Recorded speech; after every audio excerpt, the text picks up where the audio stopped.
Hi guys! In this video, I'll show you how to change touch sensitivity on a PC.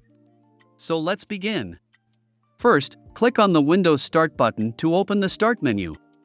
Now, click on Windows Settings. You'll find it near the bottom left corner of the menu. Then click on the devices icon, which looks like a keyboard and speaker. Next, click on Mouse and Touchpad, which is located in the left column. Then click on the drop-down menu under Touchpad in the main right panel.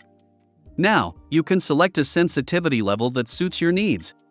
The option you select determines how quickly the touchpad will respond to your touch. You can choose a short delay for a more sensitive touchpad or a long delay to decrease sensitivity. And remember, the change will take effect immediately. That's it for this video. I hope you found this helpful.